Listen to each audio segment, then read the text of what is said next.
The Douro Valley, although perhaps better known for the production of port, are making some really great unfortified red wines at the moment.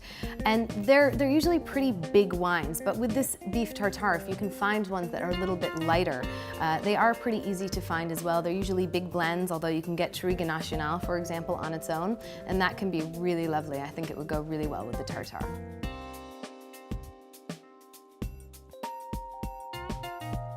I think it's important for wines and foods to have a sense of place. So what the protected designation of origin status does is really protects these artisans who have been making these products the same way for hundreds and hundreds of years. It protects them from cheap imitations coming out perhaps from really big mass-produced corporations. But also they're not allowed to take shortcuts. They're quite highly regulated, so you know exactly what's going into them, and they're quite simple, natural products.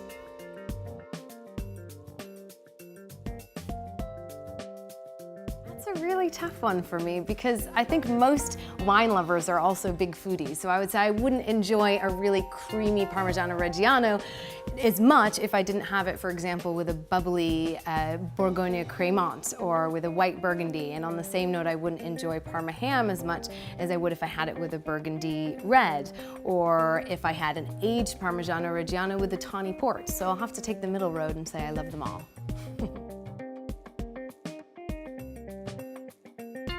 I've always been pretty conscious about buying foods and wines that do have, as I said, a sense of place. So, in other words, products that aren't produced in a big factory with a big long list of unpronounceable ingredients. So the fact that they're natural and the fact that you can trace them back and you know they've not been imitated is really important.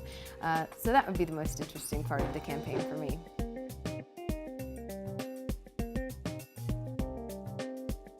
Well, as I say, I've always been pretty conscious of buying real food, per se, and not big mass-produced food substitutes, as I like to call them. But I think knowing more about the protected designation of origin status has definitely made me more aware of where the products come from and how important it is to protect them.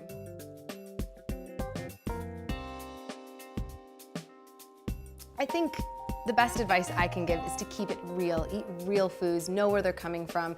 Like I say, if they have a big long list of ingredients that you've never heard of and can't pronounce, avoid them. So look for things like the protected designation of origin status. In wine, in France, things like the Appellation d'Origine Contrôlée, or in Portugal, the Denominação de Origem Controlada. So anything that gives it a sense of status and regulation, you know that they haven't taken any shortcuts. You know exactly what's going into it, and therefore what's going into you.